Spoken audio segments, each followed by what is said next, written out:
Hindi grammar multi choice question with answer के साथ PDF. Part 1 Hindi व्याकरण। पहला प्रश्न मूर्धन्य व्यंजन है।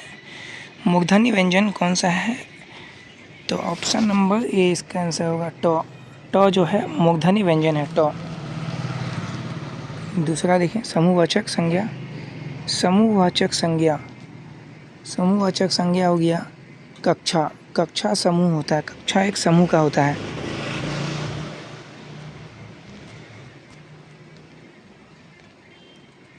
परिणामवाचक विशेषण है।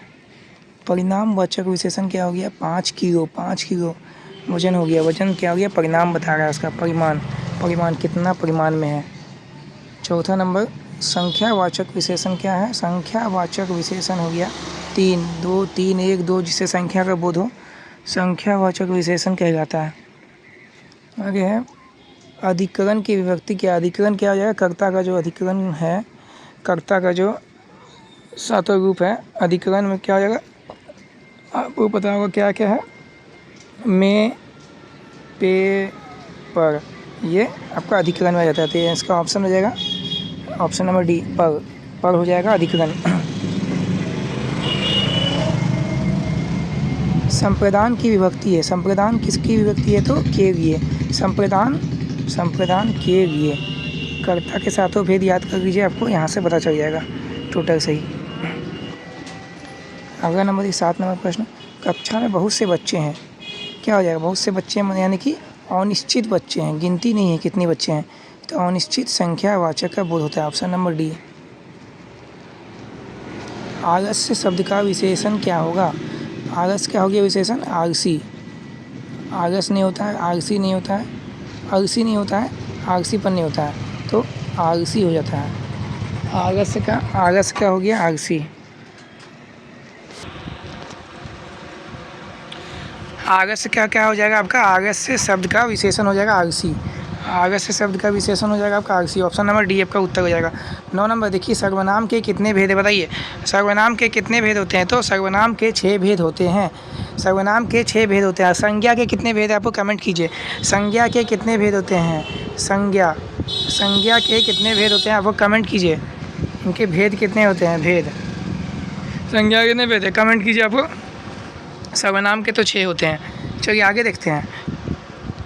10 नंबर देखिए, निम्नलिखित में से कौन सा शब्द विशेषण है?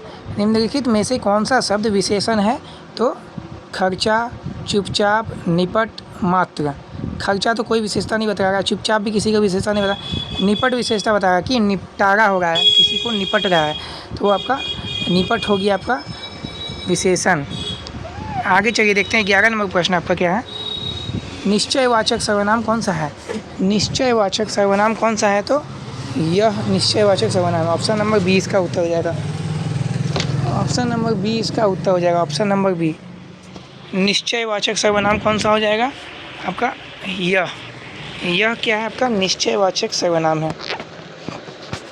निश्चयवाचक, निश्चित हो रहा है आपका। कौन, पूछ, ये सब तो हो गया, प्रश्न में आ गया। यह हो गया आपका निश्चय, यही लड़का है, निश्चयवाचक सर्वनाम हो गया आपका। 12 नंबर देखिए प्रश्न क्या है। बाल का स्त्रीलिंग रूप क्या हो जाएगा? बाल का स्त्रीलिंग रूप हो जाएगा बाल्या। बाल का स्त्रीलिंग रूप हो जाएगा बाल्या। बालिका बहुत कोई मार देते हैं बालिका, तो बालिका नहीं होगा, या बागी नहीं होगा, बाल का हो जाएगा बाल्या स्त्रीलिंग। चलिए आगे देखते हैं। कवित्री।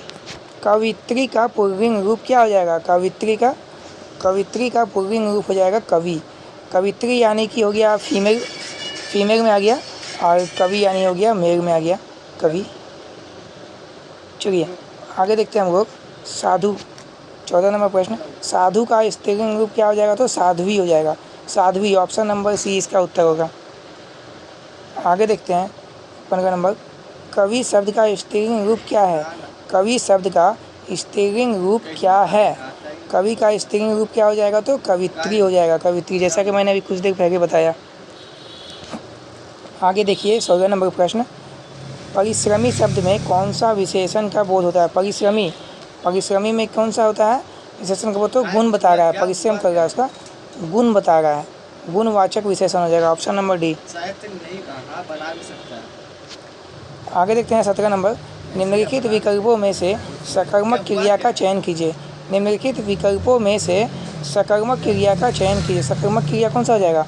तो छूटना। छूटना क्या हो जाएगा? सकर्मक क्रिया हो जाएगा, छूटना। छूटना हो जाएगा सकर्मक क्रिया। रेटना तो नहीं होगा, रेटना क्यों रेटा है, तड़पना क्यों तड़पा, पिघलना। छूटना हो गया सकर्मक क्रिया। आगे देखते हैं 18 नंबर। मानव शब्द के लिए उपर्युक्त भाववाचक संज्ञा का चयन कीजिए। मानव शब्द का उपर्युक्त भाववाचक संज्ञा का चयन कीजिए। भाववाचक संज्ञा क्या है? मानवता। मानव के लिए मानवता भाववाचक हो गया। चेक करिएगा आप नंबर। चलिए 19 नंबर देखिए। हिंदी भाषा में वे ध्वनियाँ कौन सी है? हिंदी भाषा में वे ध्वनियाँ कौन सी है जो स्वतंत्र रूप से बोली या लिखी जाती है? हिंदी भाषा की वे ध्वनियाँ कौन सी है? हिंदी भाषा में वे ध्वनियाँ कौन सी है इसमें स्वतंत्र रूप से बोली या लिखी जाती है? तो स्वर। स्वर को कहा जाता है, स्वर को कहा जाता है बोली या लिखी जाने वाली ध्वनियाँ। चलिए आगे देखिए 20 नंबर। जिन शब्दों में प्रयोग के अनुसार कोई परिवर्तन नहीं होता है उन्हें क्या कहते हैं? कोई परिवर्तन नहीं होता है उन्हें कहते हैं अविकारी। अविकार, कोई विकार नहीं होगा, कोई विकार नहीं होता है उसमें। चलिए आगे देखते हैं जातिवाचक संज्ञा। जातिवाचक संज्ञा से मतलब क्या हो जाएगा? शेषा हो जाएगा, नहीं। लोहा, लोहा नहीं हो जाएगा, लोहा पुरुषवाचक हो गया। लकड़ी, लकड़ी भी हो गया पुरुषवाचक। जातिवाचक क्या हो गया आपका? पुस्तक, पुस्तक हो गया आपका जातिवाचक संज्ञा। चलिए आगे देखते हैं। निम्नलिखित में से कौन सा वाक्य में संप्रदान कारक है? संप्रदान का के की होता है ना, संप्रदान का के की। तो राजा ने निर्धनों को कंबल दिए। को आ गया आपका, को आ गया, ने आ गया आपका, संप्रदान हो गया। को के जहाँ है आपका संप्रदान हो जाएगा यह। 23 नंबर पर देखिए। वह सौता ही जान जाएगा में वह सर्वनाम है। वह कौन सा सर्वनाम है? वह सौता ही जान जाएगा में वह खुद जान जाएगा। तो वह कौन सा सर्वनाम है? तो वह निजवाचक सर्वनाम है, निजवाचक सर्वनाम है वह। तारव्य व्यंजन है कौन सा? तारव्य व्यंजन, तारव्य च। तारव्य व्यंजन किसे कहते हैं बताइए? च, छ,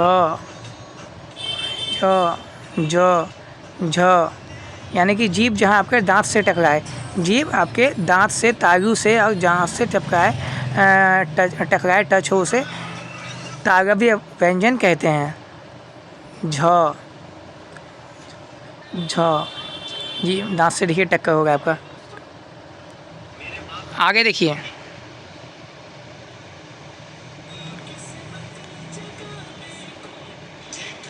किस शब्द में ए स्वर नहीं है? ए स्वर किसमें? वैदिक में तो है आपका, वैदिक में तो आपका है, स्नेह में नहीं है, कैतिक एक में भी है, स्नेह में आपका, स्नेह में नहीं है आपका ये। सखी, साखी का तत्सम रूप क्या होगा? साखी का तत्सम रूप पूछ रहा है ये आपका। साखी का हो गया तत्सम रूप क्या हो जाएगा? ये तो हो गया आपका तद्भव, तत्सम हो जाएगा साक्षी। साक्षी जो है आपका तत्सम रूप है, शुद्ध रूप है। निम्नलिखित शब्दों में तत्सम शब्द कौन सा है? बच्चा, चूर्ण, काज, जन्म। तो तत्सम हो जाएगा आपका चूर्ण, चूर्ण हो जाएगा तत्सम। अगला देखिए किवाड़ का तत्सम रूप क्या होगा? किवाड़ का तत्सम हो जाएगा कपाट, कपाट हो जाएगा किवाड़ का। 29 नंबर देखिए प्रश्न हम लोग का, देखते हैं क्या है। एक तत्सम जो है, एक तत्सम तद्भव शब्द का जोड़ा कौन सा है? तत्सम हो गया पूछ, तद्भव हो गया पूछ, पूछ। ठीक है, चलिए आगे देखते हैं 30 नंबर। स्वर्णकार का तद्भव रूप क्या हो जाएगा? स्वर्णकार का तद्भव रूप हो जाएगा सोनार। सोनार जो है, सोनार वो तद्भव रूप हो जाएगा, तद्भव रूप हो जाएगा। सोनार क्या हो जाएगा? तद्भव रूप हो जाएगा।